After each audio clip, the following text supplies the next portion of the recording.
The faces in the boardroom turned toward me with a mix of pity and awkward discomfort, the kind that signals the end of a career. I stood frozen mid-sentence, my presentation displayed behind me, showcasing 3 years of research. The breakthrough that was meant to secure our company's future. "I'm sorry to interrupt, Veda," Belle said, not sounding sorry at all, as she walked in wearing a cream suit that likely cost more than my monthly rent. Ellis's daughter had perfect timing, as always. But there's been a change of plan. I watched her move to the front of the room while my body went numb, my fingers still hovering over the clicker. The 6 investors, who had been nodding moments earlier, now straightened in their chairs, their focus completely shifting. "My father asked me to share some exciting news," Belle continued, not even looking at me. "We've developed an alternative approach that shows significantly better market potential." My throat tightened as she pulled up her own presentation, minimizing mine with a casual motion that felt symbolic of what she was doing to my entire existence. The room's attention fully shifted as my work disappeared. "We don't need your ideas anymore," she said quietly as she passed me, just loud enough for me to hear. Then, louder to the room, Veda's work laid important groundwork, but we're moving in a more innovative direction. I stood there, invisible now, as she presented slides that looked strikingly similar to concepts I had discussed during long nights in the lab. Ideas I had never formally presented, but had documented in my personal notebooks. Ideas that somehow now belonged to her. When she finished, the room filled with applause. Kieran, our lead investor, even stood up. "This is exactly what we hope to see," he said, smiling at Belle. "Much more commercially viable." I packed my laptop mechanically as they discussed funding and expansion. No one noticed when I removed my key card and placed it on the table. I caught Ellis's eye as I walked toward the door. The CEO who once called me the future of his company now looked straight through me. "Enjoy the funding," I said quietly, my voice steadier than I felt. It wasn't until I reached my car that the shaking began. I gripped the steering wheel, trying to process what had happened. 3 years of work, my innovation, my future, and most painful of all, they didn't even need me to explain it. Belle had studied my work closely enough to present it as her own.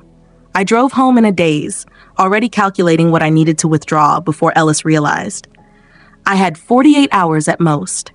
Before we continue, if you're enjoying this story, please like and subscribe. Your support means a lot, and I promise what comes next is worth it. Let me know in the comments what you think Veda should do next. My name is Veda. I'm not what most people imagine when they think of a scientific innovator. I don't have degrees from prestigious universities or family connections in the industry. What I do have is an unusual ability to recognize patterns others miss, and the persistence to follow them through. I grew up watching my mother clean other people's homes, studying wherever space allowed in whatever apartment we could afford. I worked my way through college on scholarships and tips from waitressing. While others slept, I worked in labs, contributing to research that never carried my name. Ellis hired me 4 years ago, despite, or perhaps because of, my unconventional background. "Fresh perspectives create breakthroughs," he had said during my interview, genuinely impressed by my self-taught knowledge of molecular biology. For 3 years, I worked 16-hour days, developing a method to stabilize volatile compounds, something that could transform how targeted medications are delivered. It wasn't just work. It was everything I had built my future on. I never expected Belle. She arrived 8 months ago, fresh out of a European business school, placed immediately into a corner office with a vague title, Strategic Innovation Director. Ellis introduced her with pride, emphasizing how fortunate we were to have her perspective. I tried to welcome her. I shared my research, explained my methods, and answered her questions. I believed she wanted to learn. "You're brilliant, Veda," she once told me, "but you don't understand how this industry really works." I didn't realize then that her words were both a warning and a threat. The investor meeting had been scheduled for months, my opportunity to present directly to those controlling our future funding. Ellis had personally reviewed my work and approved everything. Then, 3 days before the meeting, Belle began asking more detailed questions. She insisted on reviewing my latest notebooks and understanding the commercial aspects. I opened my apartment door, dropped my keys on the counter, and stared at the silence. My cat, Newton, brushed against my legs, sensing something was wrong. I picked him up, burying my face in his fur as the truth hit me. She hadn't just taken my presentation, she had taken my future. By tomorrow, Ellis would notice what I had withdrawn. Then everything would unravel. My phone buzzed. A message from Zara. What happened? Everyone's talking, but no one knows anything. I didn't know how to respond. How do you explain losing everything you built? Another message appeared, this time from Ellis. We need to talk now. I turned off my phone and opened my laptop. There was work to do. The next morning felt unnaturally calm. I dressed carefully, preparing for the confrontation ahead. My laptop held everything, proof that could either protect me or bring everything down. At the research park, the security guard looked confused. Thought you quit yesterday, he said. Not officially, I replied with a tight smile. Inside, the lab buzzed with tension. Conversation stopped as I walked in. I ignored the stares and began packing my belongings. Zara approached me. Ellis has been looking for you. He's furious. What did you do? Nothing he didn't deserve, I said. Before she could respond, Ellis's voice echoed across the lab. Veta, my office, now. The walk felt like crossing a battlefield. Every eye followed me. Ellis stood at the door, visibly angry. Close the door, he ordered. I did, then remained standing. Where is it? He demanded. Where is what? I asked calmly. Don't play games. The stabilization process is incomplete. The investors arrive in an hour. What did you remove? I let the silence stretch. I didn't remove anything, I said. You chose Belle's approach. My work wasn't needed. His expression darkened. Her approach depends on your process. Why isn't it working? I smiled slightly. Science requires understanding, I said, not just presentations. Belle entered suddenly, her confidence replaced with panic. The lab team can't replicate it, she said, stopping when she saw me.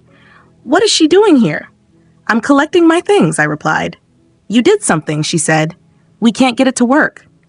That's unfortunate, I said. Have you tried your innovative approach? Her face went pale. Ellis stepped forward. Fix this, and we'll discuss compensation, promotion, anything. I can't help you, I said. Everything I developed is still in your systems. Then why isn't it working? Belle snapped. Perhaps because it requires actual understanding. I moved toward the door. You're not leaving, Ellis said. Are you stopping me? I asked. He hesitated, then stepped aside. This isn't over, he said. It is, I replied. I quit yesterday. I walked out under silent stares. Behind me, Belle's voice rang out. She sabotaged us. Outside, I finally took a deep breath. From my car, I watched as investors arrived, unaware they were walking into failure. Minutes later, my phone rang. Kieran Walsh, the voice said. We need to talk. Where? Coffee shop across the street. 5 minutes. When I entered, he was already there, visibly tense. What happened? He asked. You'll need to be specific, I replied. Yesterday, everything worked. Today, nothing does. That sounds stressful, I said calmly. 6 investors are ready to commit $80 million, he said, but not like this. What do you want? I asked. I want the process to work. I don't work there anymore. That can change. We'll triple your salary. I shook my head. You're negotiating for the wrong company.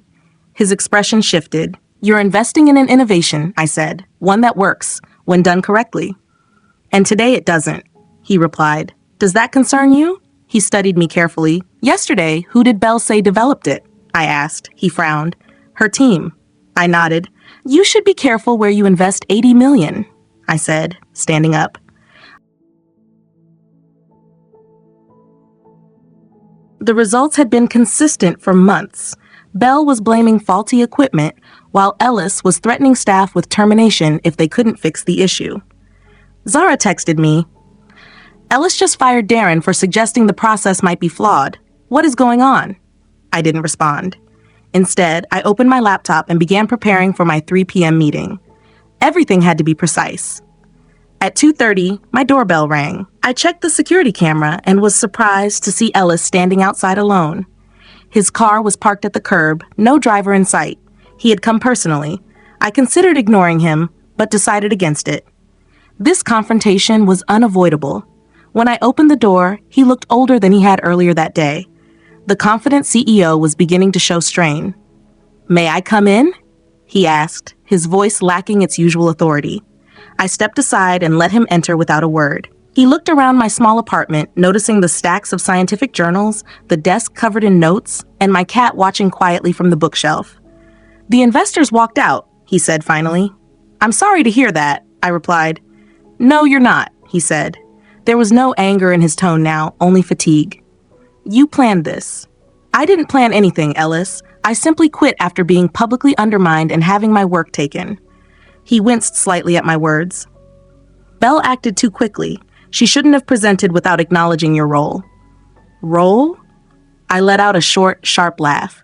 "That's one way to describe developing the entire process." "We can fix this," he said, sitting down without being invited. "Come back. You'll receive full credit, a higher position. Name your terms." I studied him carefully. This was the same man who once represented opportunity.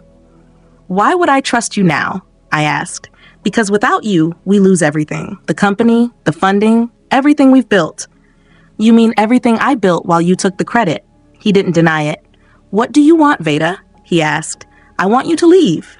"Be reasonable. We both lose if you walk away." "No, Ellis, only you lose." I glanced at my watch. I have a meeting to prepare for. His expression hardened. "With who?" "That's no longer your concern." He stood, frustration replacing exhaustion. "You can't take our research to competitors. Everything you developed belongs to the company." "I didn't take anything that belongs to the company, Ellis. You have my word." He narrowed his eyes. "Then why can't we make it work?" I opened the door, signaling the conversation was over. "Because science requires understanding," I said calmly. "It's not something you can replicate through presentation alone." As he walked toward the door, his phone rang. He checked it, his expression shifting from frustration to concern. "We're not finished," he said, answering the call as he stepped outside. I closed the door behind him and leaned against it briefly. My hands trembled slightly. Confrontation had never come naturally to me, but that no longer mattered. At exactly 3 p.m., my phone rang. "Hello, Kieran," I answered. "Have you decided if you want to see something that actually works?" "I'm listening," he replied, "but I'm not alone." "Who's with you?" "The entire investment group. After what happened this morning, we need certainty." I allowed myself a small, controlled smile. "Text me the address. I'll bring everything you need to see." 2 hours later, I stood before 6 of the industry's most influential investors in a private conference room downtown. No Ellis, no Belle, just me and the work I had spent years perfecting. "Before I begin," I said, setting up my equipment, "I want to be clear. What you're about to see belongs to me, not to Ellis's company." Kieran leaned forward. "That contradicts what we were told yesterday." "I imagine much of what you were told yesterday won't hold up under scrutiny," I replied. I launched into my presentation, explaining the actual methodology behind the stabilization process. I demonstrated the results using samples I had prepared, allowing the investors to verify the efficacy for themselves. When I finished, the room was quiet for several seconds. Finally, Kieran spoke. "This is remarkable work, Veda," he said, "but it raises serious questions about what happened at Ellis's company." "I can answer those questions," I said, "but first I need to know if you're interested in funding the actual innovation, not just a presentation about it." Another investor, Amara, spoke up. "Are you saying you've established your own company?" "I have," I confirmed. 3 weeks ago. Kieran's eyebrows rose. 3 weeks? Before yesterday's presentation? I nodded. I had anticipated the direction things would take, and the intellectual property, the process itself, was developed entirely through independent research, conducted outside company hours using my own resources. "Ellis will challenge that claim," Amara said. "Let him try," I replied, sliding a folder across the table. "This contains documentation of every step I took to protect my work, all verified by independent legal counsel." Kieran opened the folder, scanning its contents with growing interest. "You've been planning this for months." "I've been protecting myself for months," I corrected. "There's a difference." "And what exactly happened this morning?" Amara asked. "Why couldn't their lab replicate the results?" I met her gaze steadily. "Because they never fully understood the process to begin with. They had my results, but not my methodology. Belle saw the outcome, but not the process. That's devastating for them," Kieran said slowly. "Yes," I agreed. The investors exchanged glances, silently evaluating the situation. I stayed calm. despite the butterflies in my stomach. This moment could decide everything. "We need to discuss this privately," Kieran finally said. I nodded, gathering my materials. "Of course," I replied. "No," Amara interrupted, raising her hand. "Stay, I have more questions." I paused, torn between giving them space and keeping the momentum. "Your documentation shows you developed this independently," she continued, tapping the folder. "But you were employed by Ellis during this time. Most contracts have clauses about intellectual property." "I'm aware," I said. "That's why I developed the critical components on my own time with my own equipment. The lab results they have show a version that works, but not the refined process I created after noticing what was happening." "And when was that?" another investor asked. "When Belle arrived," I said simply. She asked overly specific questions and spent too much time examining my notes instead of understanding the science. After the second time, I caught her going through my desk after hours. I had to create a separate research path. Kieran's eyebrows rose. "Do you have proof?" I nodded. "Security footage. I requested it, saying I'd misplaced some notes. The cameras caught her at my workstation at 10:30 p.m. on 3 separate occasions when I wasn't present." The room went quiet. I could see the calculations forming in their minds. Financial, reputational. No one wanted to back a company built on stolen research. "What exactly are you proposing?" Kieran asked. "My company, Solar Therapeutics, is seeking investment to bring this stabilization process to market. We're small but focused. No bloated management, no nepotism, just scientists who understand what we're building. Currently, our team is 4 people, including myself, all experts who left Ellis's company over leadership concerns." Amara nodded slowly. "You've been planning your exit for some time." "I've been protecting my work," I corrected. Leaving became necessary when it was clear my contributions wouldn't be respected or acknowledged. One of the quieter investors leaned forward. "What makes your process different from what we saw yesterday?" I appreciated the question. Think of delivering medicine to a specific part of the body. Traditional methods are like throwing darts blindfolded. Some hit the target, most scatter, causing side effects. My process acts like a guided missile. The medication remains stable until it reaches the exact target, then activates precisely. "The applications?" the investor prompted. "Initially, targeted chemotherapy that doesn't damage surrounding tissue. Eventually, it could treat neurological or autoimmune conditions, anywhere precise delivery is needed." The energy in the room shifted. This was no longer about corporate drama. It was about real-world potential. "We need to verify your claims independently," Kieran said, voice carrying newfound respect. "I welcome that," I replied. Amara added, "In the meantime, I suggest we pause discussions with Ellis's company." The meeting ended with handshakes and promises of follow-up. As I packed, Kieran spoke privately. "Ellis called 6 times today," he said quietly. "That's unfortunate," I replied, continuing to organize my papers. "He claims you stole research." "Projection on his part," I said. Kieran studied me. "You knew this would happen. All of it." I knew the kind of people I was dealing with. The rest was just observation. As I left, my phone buzzed. Zara's text. Total meltdown happening. Ellis firing people left and right. Belle locked herself in the bathroom, crying. "What did you do?" I didn't respond. Some things are better explained in person. Another message arrived, from Ellis. "This isn't over. You've made a serious mistake." I stared at the words, feeling calm rather than fear. The threat was expected, predictable once you understood him. That evening, I met Zara at a quiet restaurant. She arrived exhausted, her lab coat replaced by a sweater that couldn't hide her tension. "I've never seen anything like today," she said immediately. "Ellis completely lost it, threw a chair through his office window." "Is everyone okay?" I asked. "Physically, yes. Professionally, half the senior staff resigned immediately. The rest are updating resumes." "The investors pulled out completely," I said. "I saw what you did," she continued, studying me. "You know exactly what happened." "I protected myself and my work," I said. "How?" she asked. I smiled slightly. "By understanding motivations. Ellis wants status and control. Belle wants approval without effort. Investors want returns without risk. And I want recognition for what I built and never again to feel powerless." Zara sat back. "You started your own company, right?" 3 weeks ago, I said. "Is there room for another scientist?" she asked hesitantly. "I thought you'd never ask." The next morning, my lawyer called. Ellis had filed an emergency injunction to block me from using his research. The judge denied it based on my documentation. He's floundering, my lawyer explained. There will be more legal challenges, but we're ready. Your foresight in documenting everything independently was crucial. By afternoon, industry blogs were buzzing. Ellis's stock dropped 15%, board members called emergency meetings, and Belle was quietly removed from her position. I didn't feel joy, just the strange emptiness of a task completed. That evening, my lab security system showed a visitor, Belle.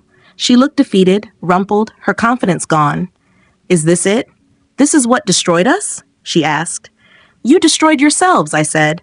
I just refused to go down with you, she replied, sinking into a chair. My father won't speak to me. The board removed me. Everything's gone. What did you expect when you stole someone else's research? I asked. I didn't steal it, she insisted, then paused. Science isn't about presentations, Belle. It's about truth, about understanding complex systems. There are no shortcuts. She looked at me, and for the first time I saw the insecurity beneath the privilege. How did you do it? How did you know what would happen? I paid attention. While you studied my notes, I studied you. The investors won't fund my father's company? She asked. Correct. The damage is done. Trust, once broken, is nearly impossible to restore. I didn't come for sympathy. I came to understand what happened, she said, standing. You now do, I said. I created options for myself while you and your father eliminated yours. Alone in my lab, I surveyed the equipment I bought with my own savings. Small, yes, but mine. Every piece represented a choice to bet on myself. 48 hours later, everything had changed. Ellis's company was in free fall. Investors were negotiating with me, and our research would continue to help countless patients. The revenge wasn't in destroying Ellis or humiliating Belle. It was in proving we were never dependent on them. My phone rang. Kieran again. Boards finalized their decision. Initial funding, $60 million, with potential to reach $100 million based on performance. I absorbed the magnitude. There's more. Ellis is being removed as CEO. Boards lost confidence. They asked about you as a replacement. I laughed. I'm flattered, but I'm building my own company. I walked through the quiet lab, touching the equipment that now represented freedom, recognition, and independence. The next morning, a courier delivered my original lab notebook with a note in Ellis's handwriting. You've won. Was it worth it? Closing the notebook, I felt the weight of years of work. Later, in our expanded lab with Zara and 2 scientists, their smiles answered the question. Yes, it was worth it.